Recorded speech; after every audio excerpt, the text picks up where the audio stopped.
নমস্কার বন্ধুরা, আশা করছি সবাই ভালো আছেন। তো আজকে আমি আপনাদের সামনে আবারও একটা রেসিপি নিয়ে হাজির হয়ে গেছি। ঝিঙে দিয়ে একটা সিম্পল রেসিপি আপনাদের সঙ্গে আজকে আমি শেয়ার করে দেখাবো। গরম ভাতের সঙ্গে একবার আপনারা বাড়িতে এই রেসিপিটা ট্রাই করতে পারেন। আশা করছি সবার কিন্তু খেতে ভালো লাগবে। ঝিঙে ভর্তা কিংবা ঝিঙে বাটার রেসিপি আপনাদের সঙ্গে আজকে আমি শেয়ার করতে চলেছি। তো চলুন শুরু করা যাক আজকের এই রেসিপিটা।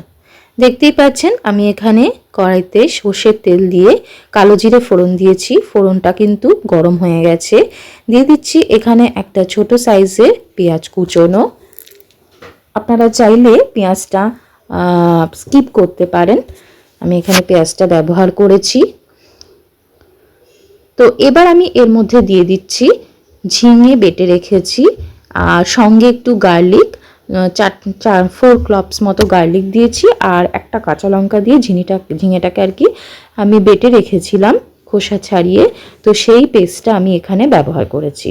তো খুব ভালো করে কিন্তু তৈরি করে নিতে হবে যাতে কাঁচা গন্ধটা না থাকে।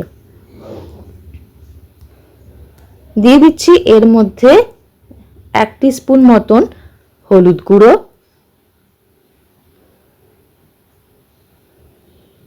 খুব ভালো করে কিন্তু এটা নেড়েচেড়ে নিতে হবে কালারটা যতক্ষণ না চেঞ্জ হবে। দিয়ে দিলাম অল্প একটু নুন, ভালো করে মিশিয়ে দিচ্ছি। যদি আমার চ্যানেলের রেসিপিগুলো আপনাদের ভালো লেগে থাকে তাহলে অবশ্যই চ্যানেলটাকে লাইক, শেয়ার, সাবস্ক্রাইব করতে কিন্তু ভুলবেন না।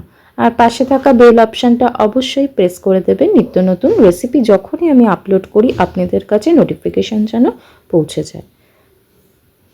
তো আমি এটা 5 মিনিটের জন্য ঢেকে দিচ্ছি। দেখতেই পাচ্ছেন কালারটা কিন্তু অলরেডি চেঞ্জ হয়েই গেছে, কিন্তু এটা আরও কিন্তু আমার নেড়েচেড়ে একদম কালারটা টোটালি চেঞ্জ হয়ে যাবে, আর গন্ধটাও কিন্তু অসাধারণ বেরোবে, মানে কাঁচা গন্ধটা যাতে না থাকে। দিয়ে দিলাম অল্প একটু সামান্যতম চিনি। চিনিটা কিন্তু অপশনাল, নাও দিতে পারেন, তবে চিনিটা দিলে একটু স্বাদটা অন্যরকম আসবে। আবারও এটা আমি 10 মিনিটের জন্য ঢেকে দিচ্ছি।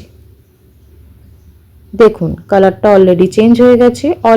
এর মধ্যে অল্প একটু মানে 1 টিস্পুন মতন গরম মশলা আমি অ্যাড করে দিয়েছি। আরও এটা কিন্তু টানিয়ে নেব। মোটামুটি রান্নাটা আমার কমপ্লিট হয়েই গেছে। দেখতেই পাচ্ছেন কতটা টেনে গেছে। ঠান্ডা হলে আরও এটা টেনে যাবে। রান্নাটা আমার কমপ্লিট। আমি এবার এটা কিন্তু সার্ভ করে দেবো।